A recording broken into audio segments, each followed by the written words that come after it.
जय श्री राम। जय श्री राम। प्रभु की कृपा भयो सब काजू, जन्म हमार सफल बाजू। आज भगवान श्री सीताराम हनुमान जी महाराज की कृपा और उनके चरणों की सेवा के आशीर्वाद के परिणाम स्वरूप आदरणीय बड़े भाई डॉक्टर ब्रजेश यादव जी के द्वारा और हनुमान जी महाराज की प्रेरणा से उमापति महादेव की कृपा और आशीर्वाद से 20 अगस्त 2024 से निरंतर अखंड श्री रामचरितमानस के 108 निरंतर पाठ करने का संकल्प लिया गया था और आज 6 दिसंबर 2024 को विधि विधान से पूर्ण हुआ है। और अब तक ये लग रहा था कि मोतियों की तो आदत है बिखर जाने की, लेकिन धागे की जगह उन्हें पिरोने की। तो स्वयं भगवान श्री सीताराम और हनुमान जी महाराज ने मेरे 1101 हनुमान स्थापना संकल्प का जो भी मेरा अनुभव अब तक 94 स्थापनाओं में रहा, अब तक हमें भी लगता था कि हम भी बिल्कुल एक लीग से हटकर काम कर रहे हैं क्या, इस सिस्टम को हम कैसे ये आंकें कि सही हो रहा है संकल्प या नहीं हो रहा है। लेकिन भगवान ने अपने श्री चरणों में हमारे संकल्प को जगह देकर और संकल्प में जो श्री हनुमान जी महाराज की सिंदूरी 38 हनुमान जी की विग्रह हैं यहाँ, जिन्होंने रामचरितमानस को सुना है, तो 8 और 3 11 हो रहे हैं। तो कुल मिला के सारे समीकरण ऐसे फिट बैठे कि वास्तव में ये लगा कि अब हम भी अब संकल्प के रूप में अनाथ नहीं है, हम भी सनाथ हैं। तो सबसे पहले हमारे 1101 हनुमान स्थापना संकल्प और सभी सनातनियों की तरफ से भैया आपको और आपकी मानव सेवा समिति के सारे सदस्यों को बहुत बहुत बधाई और शुभकामनाएं, जो आपने इतना दुर्गम काज, एक असंभव काम, एक मानव के लिए असंभव जो लगता है सोचने से भी, वो भगवान ने विधि विधान से निर्विघ्न संपन्न कराया। तो आज मेरे लिए ये एक बहुत बड़ा दिन है और बहुत बड़ा मौका था जब से मैं इस पाठ में शामिल हुआ हूँ, क्योंकि मैं भी एक छोटे से संकल्प को लेकर चल रहा हूँ। तो मैंने उस मर्म को समझा कि जब कोई व्यक्ति कोई संकल्प को लेकर चलता है तो उसकी क्या मन की स्थिति होती है, क्योंकि तन मन धन तीनों ही स्थितियों को मैं भली भांति हर तरह से परिचित हूँ। तो आज मैं अपने जीवन का पहला अनुभव, जब कहते हैं ना कि भैया हमारे कहते हैं कि अगर आपको जब कभी घमंड हो तो आप ये देख लें, भगवान आपको हर एक दूसरा व्यक्ति देगा जो आप अगर धर्म के क्षेत्र में कार्य कर रहे हैं तो वो भी और ज्यादा धार्मिक होगा। तो मुझे बड़ा एक सौभाग्य रहा कि जिस रास्ते से मैं चल रहा हूँ उसमें कोई व्यक्ति पहले अपने संकल्प को अचीव कर चुका है। तो मैं ये जानना चाहूंगा भैया से हमारे कि जो 108 श्री रामचरितमानस के पाठों का अनुभव रहा 24 घंटे 7 दिन, बिल्कुल खुले दिल से बिल्कुल अच्छी तरह से शेयर करें, ताकि हम जैसे या हमारे आने वाले पीढ़ियों में जो भी व्यक्ति संकल्प ले उसके संकल्प में एक मार्गदर्शन हो सके और मनोबल भी लोगों का मजबूत हो सके। जी सर। बोलिए राजा रामचंद्र भगवान जी। श्री सीताराम जी की कृपा है और हनुमान जी महाराज का विशेष अनुग्रह है। उन्हीं के द्वारा दिया गया ये विचार है और वही विचार देते हैं, वही सब कुछ तय करते हैं। अगर सत्य कहें तो वही चुनते हैं।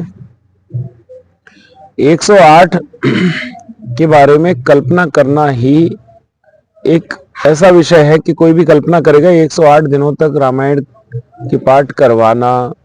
और जितने लोग भी रामायण ये सब पढ़ने वाले हैं, कोई ना कोई भाई अपने परिवार के लिए कोई काम करता है, कोई नौकरी करता है, कोई दुकान खोलता है, किसी का बिजनेस है, कोई किसी की कहीं पढ़ाई कर रहा है, मतलब हर व्यक्ति बिजी है यहाँ पर।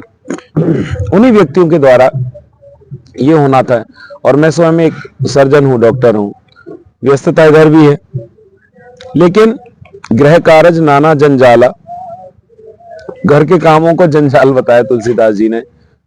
इसी रामचरितमानस ने ये दिखा दिया कि यदि भगवान कृपा करते हैं तो इस जंजाल से भी आपको निकालकर ऐसे काम करवा देते हैं जिसकी कोई कल्पना नहीं कर सकता। भगवान के भक्त बहुत हैं, रामचरितमानस के प्रेमी भी बहुत हैं, लेकिन ऐसे प्रेमी जो हमसे जुड़े हुए हैं, इनके कारण ऐसा हुआ। और ये एक दिन में कभी भी कुछ नहीं होता। कोई अचानक कुछ काम होता हुआ आपको दिखाई दे बहुत बड़ा, तो आप सोच लीजिएगा अचानक कुछ भी नहीं होता। एक बहुत छोटा सा बीज बोया जाता है, उसमें से एक छोटी सी कली निकलती है, धीरे से वो अंकुरित होता हुआ फिर वो एक पेड़ बनता है, उस पे फूल आते हैं, फिर कभी फल आते हैं। तो उसी प्रकार से हमारी ये जो टीम है, ये राम जी के प्रति इनके मन में धीरे धीरे प्रेम बढ़ता गया। रामचरितमानस की छोटी छोटी जो कार्यक्रम होते छोटे छोटे, उन कार्यक्रमों में ये पहुंचते रहे, सुंदर कांड ये लोग सुनते रहे और हमसे करवाते रहे। छोटे छोटे कार्यक्रमों की इच्छाएं इनकी जागृत होती रहीं छोटे छोटे कार्यक्रम में सफलताएं ये और हम पाते रहे, छोटी छोटी यात्राएं हमारी होती रही। हमारे साथ जिस भी यात्रा में हम गए सदैव मानस रही, मानस के प्रसंग रहे, और इनको मानस का चस्का ऐसा लग गया, मेरे मुंह से निकलना भर शेष था कि 108 की ऐसी इच्छा है, तो किसी ने भी ये नहीं कहा कि नहीं हो पाएगा। हमारी टीम का एक भी सदस्य ऐसा नहीं है जिसने ये कहा कि कैसे होगा, सबका ये था कि हो जाएगा, आपने कह दिया तो हो जाएगा। तो जब पीछे आपके छोटे भाई आपका सहारा बनने के लिए जब तैयार होते तो बड़े भाइयों की चिंता करने की आवश्यकता नहीं होती। जब भगवान वन में गए तो भगवान ने कहा कि शरीर पर लगने वाले घाव को हाथ जो झेलते हैं, और हाथ कौन होते हैं? हाथ भाई होता है। यदि आपके ऊपर कोई आघात करता तो आपका भाई सामने आ जाता है। इस तरह से मेरे इतने सारे छोटे भाई हैं कि मैं गिनती भी लगाने में असमर्थ हूँ। कुछ दिखते हैं, कुछ नहीं दिखते हैं, कुछ तो बहुत ही अदृश्य रूप में रहते होंगे।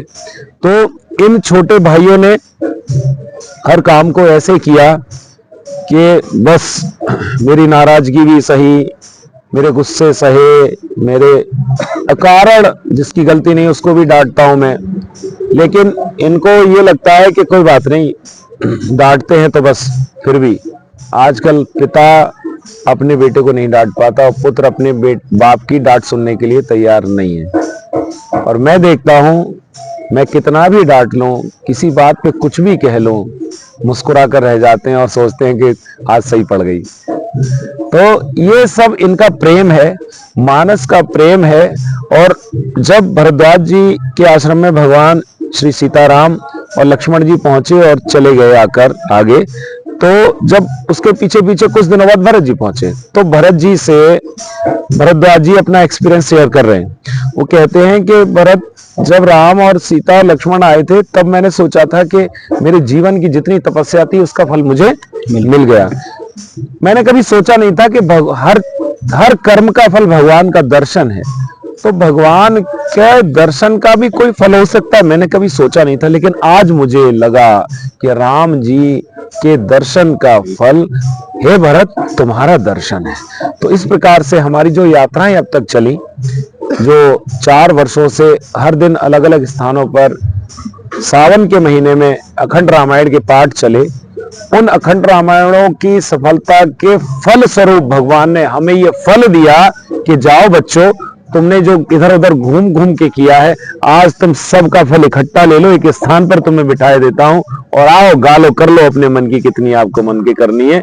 और ऐसा उन्होंने ही सुझाया, उन्होंने ही किसी के माध्यम से, धूम सिंह के माध्यम से, यहाँ कर लो, अपने आप ऑटोमेटिक इतनी व्यवस्थाएं। और आज तो आप सोचेंगे जब 20 अगस्त को आरंभ किया था तो हम कभी देखते नहीं आगे कब संपन्न होगा। हम मान के चल रहे थे शुरुआत में 5 दिसंबर को हमने कैलकुलेट किया था, हमारी गड़बड़ी थी, लेकिन वो 6 को हो रहे थे और 6 को फिर हम लोगों ने देखा उस दिन तो विशेष दिन पड़ रहा है। तो कोई प्लानिंग हमारी नहीं, सारी प्लानिंग भगवान की। आज ही के दिन उनको विवाह उत्सव वाले दिन ये समाप्त कराना था। और ये सारी चीजें ऐसी हैं, तो मैं यही मानता हूं भैया कि सारे शुभ संकल्प भगवान के दिए हुए विचार होते हैं और भगवान ही सहायक बनकर छोटे भाइयों के रूप में, मित्र के रूप में आ जाते हैं और वो सारे कामों को पूरा कर देते हैं। हम पर आप कुछ कर नहीं सकते, अपने मन से अपना एक हाथ भी नहीं हिला सकते। जब मैं देखता हूँ फालिस के मरीज आते हैं, पैरालिसिस वाले, वो चाहते हैं हाथ हिले लेकिन नहीं हिलता है। तो हम 108 करवाने वाले कोई नहीं, ये हमारे ऊपर भगवान श्री सीताराम जी, हनुमान जी महाराज की अपार कृपा है जो ये सब संपन्न होते हुए हम देख रहे हैं। आज मेरी स्थिति अच्छी नहीं है, मेरी स्थिति बिल्कुल मैं आपको बता ही नहीं सकता कैसी है। मैं बहुत एकदम अनस्टेबल हूं आज और मुझे कुछ समझ में नहीं आ रहा आज क्या हो रहा है। सुबह 10 बजे के आसपास, 10:15 तक मैं हॉस्पिटल आ गया हूं और 10:15 के बाद में मैं कुछ भी करने कहीं भी नहीं गया हूं। आपने देखा हो यहाँ से कहीं भी नहीं है, कुछ भी करने कहीं नहीं गया हूं। और तब से अभी तक रात्रि के 1:45 का समय हो रहा है ये, और हम सब लोग बिल्कुल बिना किसी थकान के, चेहरे पे किसी के थकान के भाव नहीं, और ये सब संपन्न होने की आनंद है। और 108 हनुमान चालीसा अभी भी चल रहे हैं। और राम कथा चल रही है, तो आपके प्रश्न का मैं कितना उत्तर दे पाया नहीं दे पाया पता नहीं। भाव में गंगा बही जा रही है और मेरा मेंटल स्टेटस मुझे खुद नहीं पता आज क्या है। मतलब बस आनंद की इतनी अनुभूति है कि ये ऐसा हो गया कि बस हर आदमी हत प्रवेश शुरू में कुछ लोग ऐसे सोच रहे थे कैसे होगा, क्या होगा, कैसे होगा, क्या होगा, ऐसा कैसे हो सकता है। और उनके देखते देखते, हम सबके देखते देखते घनघोर प्रचंड गर्मी से धीरे धीरे प्रचंड सर्दी की ओर हम बढ़ गए। और मैं आपको एक और बात बताऊं, ये कार्यक्रम अगर ऐसे हम देखें तो सावन के पहले कौन सा महीना आता है? आषाढ़। आषाढ़ के अंतिम दिन रामचरितमानस का खंड पाठ सदैव हुआ करता है, पूर्णिमा वाले दिन भुजपुरा में। उसके बाद में सावन भर, तो आषाढ़ जुड़ गया, सावन, भादों, क्वार, कार्तिक, अगहन, लगातार नॉन स्टॉप 6 महीने अभी ये आपके कनेक्टेड चल रहे हैं। 6 महीने से रामचरितमानस में हम, दिन तो आप छोड़ दिए, साल में 12 महीने होते हैं और we are in 6th month non stop Ramcharitmanas.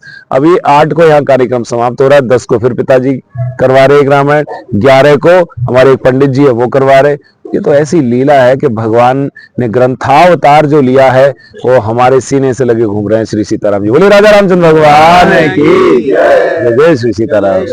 अब जैसे आप ये कहते हैं कि दुनिया को ये दिखाना है कि हमेशा जो हमारी सनातन परंपरा रही है, तो लोगों का एक मन में विश्वास रहा है या एक मिथ रहा है कि हमेशा धोती कुर्ते वाले ही भगवान की पूजा करेंगे। लेकिन आपने, और हो सकता है कहीं ना कहीं आपके पीछे अगर आपका छोटा भाई हूँ तो मैं भी इसी पीढ़ी से हूँ, इंग्लिश मीडियम से ही पढ़ा हुआ हूँ। तो कहीं ना कहीं जब आप कहते हैं कोट पैंट पहन के भी जब कोई श्री रामचरितमानस बोलेगा तो वो भी इस ट्रेंड एक बदलना चाहिए, और change is law of nature, और ऐसा होना भी चाहिए। तो इसी क्रम में जब मैंने संकल्प लिया था, या जब मुझे संकल्प दिलाया गया था, तो मैंने कहा था गुरुजी क्या मैं इनको अब धोती कुर्ता साधु वाले ही वस्त्र पहनूं? उन्होंने कहा नहीं, मुझे दुनिया को ये दिखाना है कि ये काम मॉडर्न लोग कर रहे हैं और आपको कोई परिवर्तन करने की जरूरत नहीं है। और एक बात, जब मैंने एक डिज्नी चैनल देखा था तो जो कार्टून आता था हम सीख कहीं भी सकते हैं, तो उसमें जो लास्ट में स्क्रिप्ट चलती है उसमें उन्होंने अपने चाय, मतलब एक हम किसी के व्यक्ति को सम्मान देने के लिए कितना अच्छा है, उन्होंने एक आइडिया दिया। जैसे कैमरामैन है, कोरियोग्राफर है, सबके नाम आते हैं कि एडिटिंग इन्होंने करी है, तो उन्होंने अपने चाय वाले का भी नाम मेंशन किया था। क्या बात है। सिर्फ इसीलिए कि वो भी हमारे इस संकल्प में मजबूत स्तंभ रहा, जिसने हमें उस समय में जो है हमें मदद की, हमारा सपोर्ट किया। तो बहुत इस बात को बताने का सिर्फ इतना मेरा एक मोटिव है कि कभी भी ये ना समझें जो व्यक्ति राम राम बोल रहा है या जो ओम नमः शिवाय या राधे राधे कर रहा है कि वह एक बैकवर्ड है, और बैकवर्ड वो नहीं है, क्योंकि ये उसके संस्कार हैं या हमारा जो सनातन धर्म है, उसके घर परिवार, उसकी जड़ें जरूर जो है सनातन से जुड़ी हुई हैं। तो मैं उस डिज्नी चैनल की बात से ये बताना चाह रहा हूँ कि मैं एक मिनट या कुछ सेकंड आप लोगों से लूंगा। आप लोग अपना नाम बताएं और अपना प्रोफेशन जरूर बताइएगा अपना नाम लेके, और एक बात जरूर कहिएगा भैया के बारे में जो आपका एक अनुभव रहा, क्योंकि अच्छे भी रह सकते हैं अनुभव, बुरे भी रह सकते हैं। बुरे रहे होंगे तो हम उससे सीखेंगे, अच्छे रहेंगे तो लोगों को अप्रिशिएशन मिलेगा, ताकि दुनिया को एक ये संदेश मिले कि ऐसा नहीं है डॉक्टर साहब ने कुछ ऐसा तो नहीं कुछ पढ़ा के या कुछ सिखा के लोग बैठा लिए हों, यहाँ ऐसा कुछ नहीं। 24 घंटे 7 दिन व्यस्त रहने वाले लोगों ने अपने जीवन का, अपने परिवार का महत्वपूर्ण समय जो यहाँ दिया है, इस यज्ञ में आहुति के रूप में दिया है। ये भगवान श्री सीताराम हनुमान जी ही इसके साक्षी हैं, एक मानव तो नहीं बता सकता। तो जिसकी इच्छा हो वो अपना परिचय देके अपना पद बता सकता है, क्या काम करते हैं। नहीं हो तो जय श्री राम कह के भैया को 2 शब्दों में शुभकामनाएं देके अगला व्यक्ति शुरू कर सकता है। जी आप ही। जय श्री राम। जय श्री मेरा राम। नाम राहुल पांडे है और मैं BR हॉस्पिटल में आयुष्मान मित्र का काम करता हूँ, और आपको 108 रामचरितमानस के पाठ के लिए बहुत बहुत हार्दिक बधाई। और मैं एक बात और सबको बताना चाहूंगा, ये व्यक्ति 24 घंटे में 2 ड्यूटी करते हैं। ये 2 ड्यूटी करने के बाद रात में ये व्यक्ति 3-3, 4-4 बजे तक यहाँ से गए हैं, तो इसके लिए कोई ना कोई तो साक्षी रहेगा। तो और ये सो के डेली है, जब से रामायण में आ रहे हैं हमेशा लेट पहुंच रहे हैं। इनकी एब्सेंट भी लग जाती है, लेकिन बाबा की कृपा से इन्होंने अपना फर्ज निभाया। जी सर, क्या नाम है आपका? नमस्कार, राम राम। मेरा नाम हरिनिवास है और मैं दवा प्रतिनिधि के रूप में कार्यरत हूँ और मानस सेवा समिति से जुड़ा हुआ हूँ। तो रामचरितमानस से अता प्रेम भी है और इसका श्रेय सिर्फ डॉक्टर साहब के लिए जाता है। बहुत बढ़िया जी। जी कोई बात नहीं, तुम जी आप बताइए।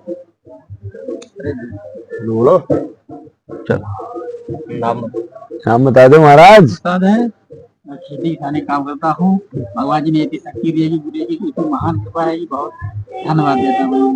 बहुत बहुत मेरा नाम रोहितास है और मैं प्राइवेट जॉब में हूँ। और ये जो रामचरित के प्रति मेरा जो स्नेह है वो बड़े भैया डॉक्टर ब्रजेश यादव जी के कारण है। और इनके लिए मैं काफी टाइम से सुन रहा हूँ। एक अथाह प्रेम है और ये जो कार्यक्रम इन्होंने रखा ये हमारा सौभाग्य है कि हमारे लिए ये जीवन का एक अमूल्य कहेंगे धरोहर या जो भी कहेंगे कि ऐसे उसमें हमारे लिए सहभागिता मिली कि शायद जो संभव नहीं था। सिर्फ इसका कारण ब्रजेश भैया जी है। बस इनके लिए मैं बधाई दूंगा कि बहुत जय श्री राम। जय श्री राम। मैं धूम सिंह। डॉक्टर साहब जब से मिले हैं, जब से मेरा जीवन बदल दिया है और रामचरितमानस पढ़ने के लिए जो कार्य दिया है वही कर रहा हूँ और वही करता रहूंगा। बहुत बढ़िया। मेरा नाम सचिन जायसवाल है। मैं बरेली में यहाँ सभा प्रतिनिधि में कार्यक्रत करता हूँ और मैं यही कहना चाहूँगा कि हम जो है यहाँ पे जुड़े हुए हैं और एक मानस की जड़ जो है हमें वो डॉक्टर साहब के द्वारा पकड़ में आ गई है। हाँ, तो ये जड़ जो हमने पकड़ ली है तो हमें ये मालूम है कि हम कहीं बिखरने वाले नहीं है अब जिंदगी में, अपने जीवन में जब तक है। क्या बात है, क्या बात है। जय श्री राम। मैं राजेंद्र कुमार चंद्रवंशी कैटरिंग का काम करता हूँ और जब से मैं डॉक्टर साहब के संपर्क में आया हूँ भक्ति का असली मायने सब पता लगा। जय हो, जय हो। अरे भैया क्या बात क्या दी यार तुमने। मेरा नाम मुकेश कुमार सिंह, मैं प्राइवेट जॉब करता हूँ। मानस के प्रति मुझे कुछ नहीं आता था, सब कुछ सर ने सिखाया है। जो रामायण का राह भी नहीं पता था। क्या जय श्री राम। जय हो, जय हो, जय हो। सभी जन को राम राम। मेरा नाम दिनेश पटेल है। अपनी तो लाइन ही चेंज थी जब से सर के सानिध्य में आए हैं, तब से राम राम कहना सीख गए। राम राम भैया। मेरा नाम सुरेंद्र कुमार है, मैं पशुपालन विभाग में कार्य करता हूँ। जब से सर के साथ आया हूँ दिन रात दिन बस भगवान का स्मरण और रामचरितमानस में मन लगा रहता है। बहुत सुंदर। जय राम राम। मेरा नाम सुभाष शर्मा है और मैं रहने वाला बिहार गया जी से हूँ। और सबसे बड़ी चीज कि मेरी ये दूसरी जीवन सर का ही दिया हुआ है, ये मेरी दूसरी जिंदगी है और उसी जीवन में श्री रामचरितमानस के प्रति सर ने सब कुछ सिखाया, पढ़ा और आज मैं यहाँ बैठा हूँ तो प्रभु राम और हनुमान जी के भरोसे और सर के भरोसे। मैं डॉक्टर पूरन सिंह और मैं जब से सर के अनुभव आया हूँ शरण में पूजा पाठ तो बहुत करता हूँ लेकिन राम तो हमारे बारे में बहुत कम जानता था। लेकिन सर के चरणों में आया हूँ तब से श्री राम का राम जपता रहता हूँ। श्री राम जय राम जय राम, दुकान में भी यही चलता हमेशा। जय श्री राम। मेरा नाम हाँ बता रहे हैं मेरा नाम हरिशंकर शर्मा है और मैं जब से सर से मिला हूँ तब से बहुत डॉक्टर साहब से प्रेरणा मिली है। बचपन में मेरे छोटी थी, हरिशंकर शर्मा नाम है मेरा, लेकिन वो कट गई थी। लेकिन जब से डॉक्टर साहब के साथ गए तब से प्रेरणा मिली, तब से ये सिखा रखना। जय श्री राम। जय श्री राम। ये बताने का उद्देश्य सिर्फ ये था कि कभी कभी क्या है, हम लोग अपनी एक वाहवाही या एक एप्रिसिएशन के चक्कर में हम उनको भूल जाते हैं जिनका विशेष योगदान रहता है। क्योंकि मैंने सिर्फ ये इसीलिए कहा, जैसे थोड़ा शॉर्ट में बता दूं कि डॉक्टर साहब हमारे रात को क्लिनिक के बाद भी जो है 10-10 बजे आके 2:30-3-3 बजे तक गए हैं। तो ऐसे कई लोग हैं जो मतलब ये समझ लीजिए इन्होंने असंभव काम को संभव किया है। तो सबसे बड़ी कृपा ये रही कि सबके साथ और सबके सहयोग के कारण हम लोग यहाँ तक पहुंचे हैं।